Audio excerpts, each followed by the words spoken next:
Hello everybody and welcome back to the channel. Today we're going to be taking a look at a brand new Minecraft update, version 1.19.70. There's quite a few changes in this. To those of you who play on Touch, there are over 10 for you alone.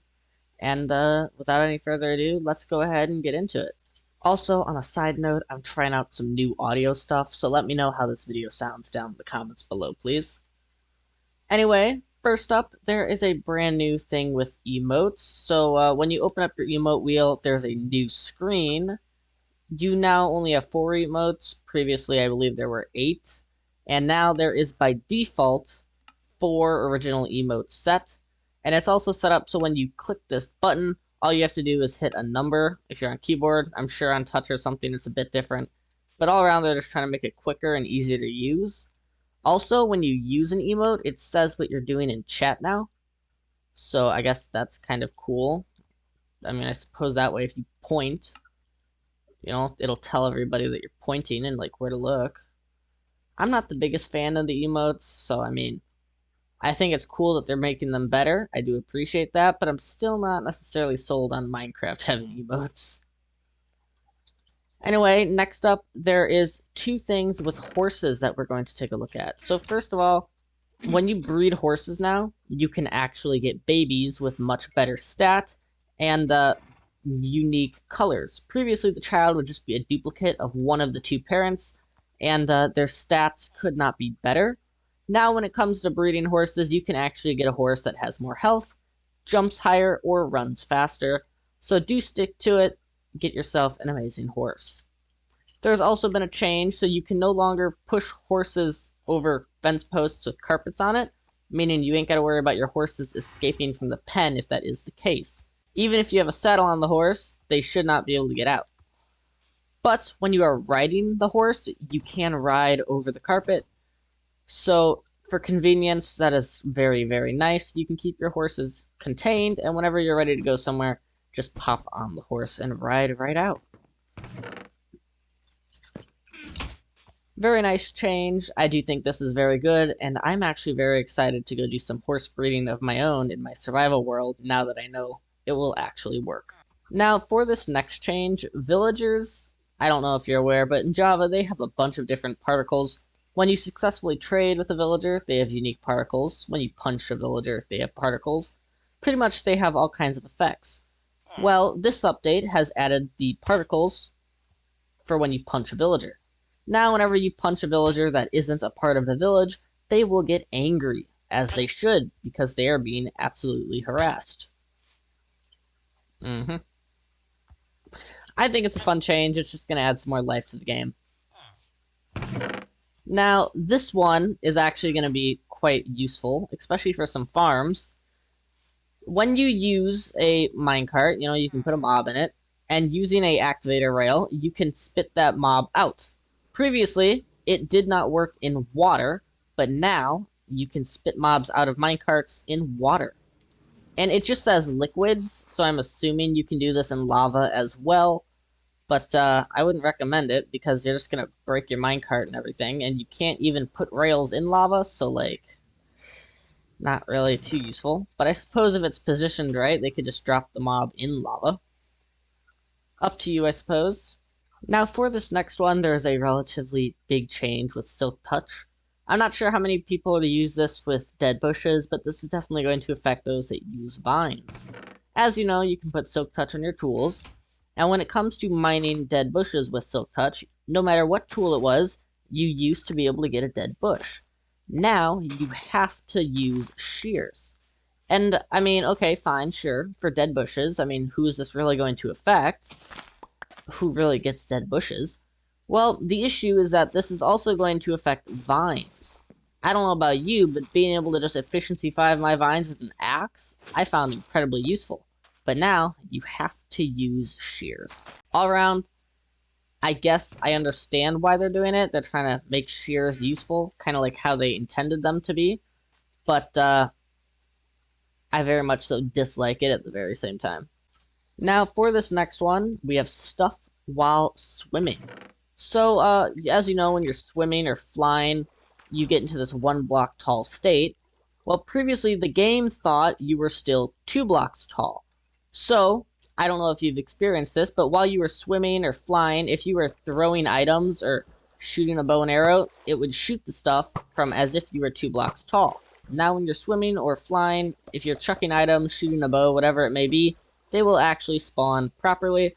Previously, they would be launching from right above your head. Now for this next one, it's just a bit of information really. The Ender Dragon and projectiles will no longer stop rendering once they're out of your normal entity render distance, pretty much just meaning that you have to get extraordinarily far away from projectiles and or the Ender Dragon to make them go invisible. Pretty much, I would say this is good. This way, when you're on the end island fighting the dragon, it just won't disappear on you. Next up, the blocks audio slider in your audio settings will now control the audio sounds for buttons and levers. So as sure as you know, when you go into settings, you can go down to audio, and you have your volume slider, you have your main volume slider, music, and then every single sound in Minecraft has its own category. Now, the one for blocks will affect the audio sound or audio levels for buttons and levers as well. Next up, there's just this fun little redstone thing. This has been missing from the game for straight up ever, so I'm very happy to see it here. Pretty much, this is our setup. There's this one redstone dust, and there are 4 solid blocks, 4 repeaters. When we click this button, all 4 repeaters are going to light. That is because we are lighting this redstone in the middle, powering all 4 of these blocks, which are powering the repeaters. Previously, you could not power all 4 of these blocks with that singular redstone dust.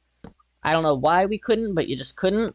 But I'm so happy this is here. There are so many fun things I'm going to be able to do with this now. I mean, it's not really that big of a deal, you know, having it missing, but it's just really nice to have it in-game, finally. For the next one, when it comes to breaking mangrove logs, the tree leaves will now decay. I've experienced this in survival worlds. It's a pain when you're farming these things, because even though you got all the wood, the leaves will just float there. Now they will actually go away. Do keep in mind, though, that is the leaves, not the roots, so you know, those don't decay. You do still have to go ahead and mine those. And they're not intended to decay, so they won't. Now, for this next bit, we need experimental features. So real quickly, to turn those on, you're just going to go into your game settings when you're creating a new world or on an existing one, and you're just going to flick the toggle for the experimental settings. There are 2 of them. There's the next major update, and there is the Sniffer. Alright, so I've just gone ahead and put myself in survival. The first thing of the next major update features that were added is the brush. You craft this with 2 sticks and 3 string. There you have it, a brush. Now, they also went ahead and added all these pottery shards and pots. Now, using 4 pottery shards of any type, you can make a decorated pot. You can also use just 4 bricks to make a plain decorated pot. When you break these things with your fist, you will get the actual pot, but if you break them with a tool of any type that does not have silk touch, they will bust into the pottery shards and bricks. Now you can also go ahead and mix and match, so you could have a pot with, let's say, 2 plain sides and then 2 pottery shards, and what you'll get is a pot with 2 blank sides and 2 decorated sides. Once again, you can just punch that, you'll get your 2 bricks and 2 pottery shards back. Now they also added suspicious sand, which you can find spawning around desert temples and desert wells. Now you can use the new brush item on the suspicious sand, and it will just brush it away. And this is how you will find those pottery shards that you can use to make the decorative pots. Now onto the next toggle, the Sniffer. The Sniffer egg is supposed to be found via archaeology, but that has not been added yet. We just have the mob. So the Sniffer, you know, it's a big chunky fella, pretty big. These guys will just sniff the air, and then they'll smell the ground, and they'll dig up these brand new special seeds, which I have here. Now once you get these brand new seeds from the Sniffer, you can go ahead and place them on farmland. Then you can just wait for it to naturally grow, or bone meal it.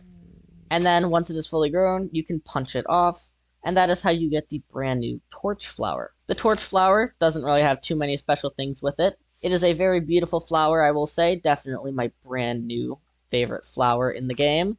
You can use it to craft orange dye, and you will also use it to breed 2 Sniffers. However, that feature has not been added quite yet.